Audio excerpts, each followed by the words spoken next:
welcome to Season 2, Episode 4 of Your Art Dude Talks Art.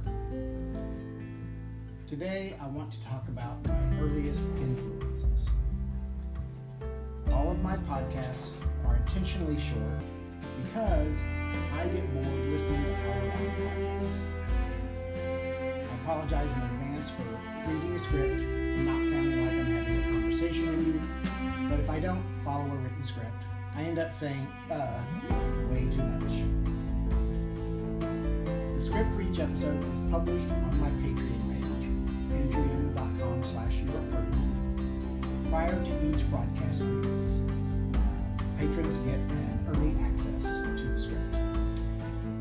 And then it's published on my Medium page, yourartdude.medium.com, following the broadcast on Friday. I hope you will follow me and support me on my Patreon page. See all my links at the end. I'll talk more in depth after this short break.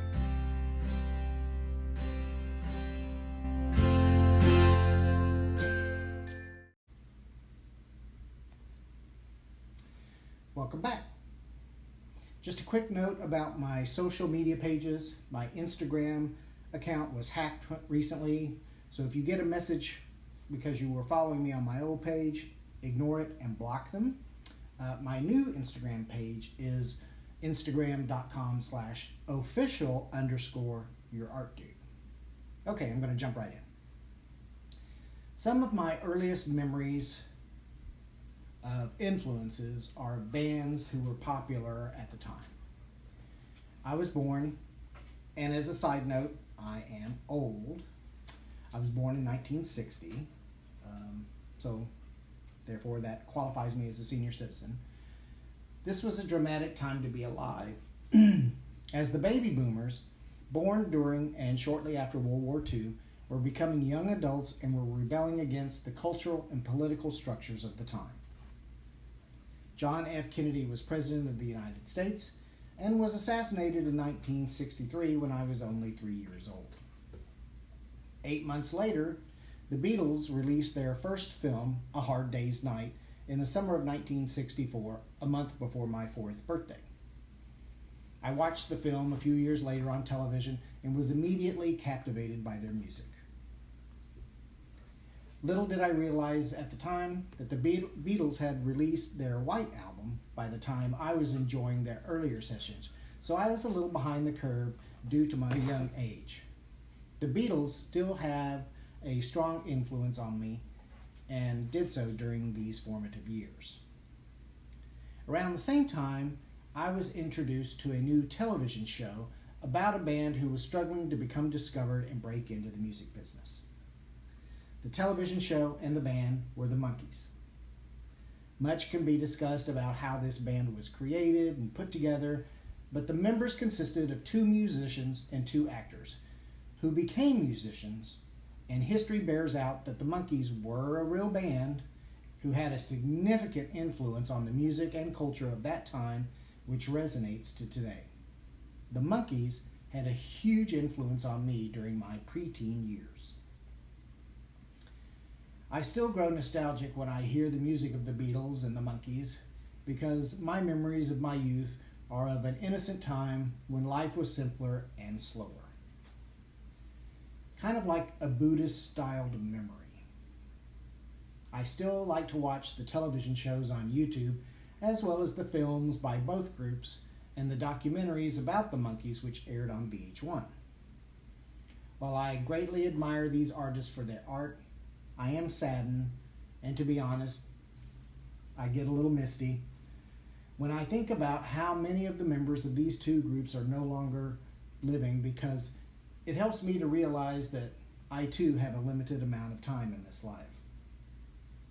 It was during this time, when I was 8 years old, that I began spending a great deal of time contemplating Dogma and trying to figure out what the purpose of my life was about and why I was here.